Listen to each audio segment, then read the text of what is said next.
and in today's video, we're going to be looking at Core EQ. Core EQ is made by Kit Plugins. So let's go ahead, go into the DAW, and let's take a look at this plugin. All right, so we're looking at Core EQ. Now, we're going to do what we always do, from left to right. So we have your high pass, LF, low mid frequency, high mid frequency, high frequency, and your low pass filter. Usually when I'm using the high pass filter, a good starting point for me, usually at 40 Hertz. That's just the way I do it. Then we have your LF. You have these two options here. You can boost or cut. Let's go back to its default setting. And over here, you want to select whatever frequency you desire, toggle between shelf and peak. So now things start to change a little bit. Low mid frequency, you can boost or cut, but this time we have this Q option here, your frequency.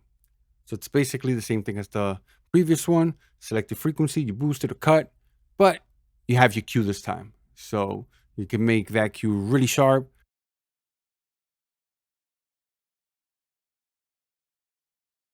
And same thing goes for the high mid frequency.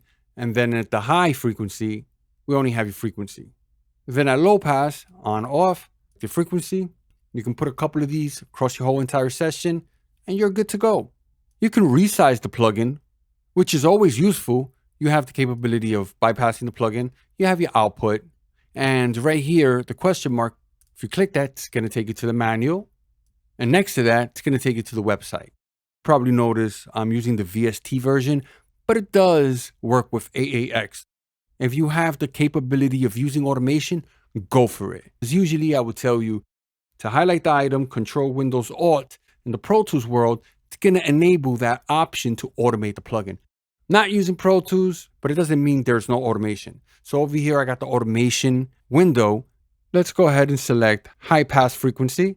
Do not use the internal CPU for processing. If we look at this interface here, which is, let's play that back. Do not use the internal CPU for processing. If we look at this interface here, so how do you get this? Well, you go over to kitplugins.com. I'm going to have the link in the description. You could demo this for 14 days. And if you want to pick up the plugin after your 14 days is up, it's $29. So here's what I want you to do. If you like this video, you found it helpful, give me a thumbs up. First time watching my video, subscribe to the channel, press the bell for future notifications. Once again, I want to thank you for watching this video. This is Ray, and I'm out of here. Later, guys.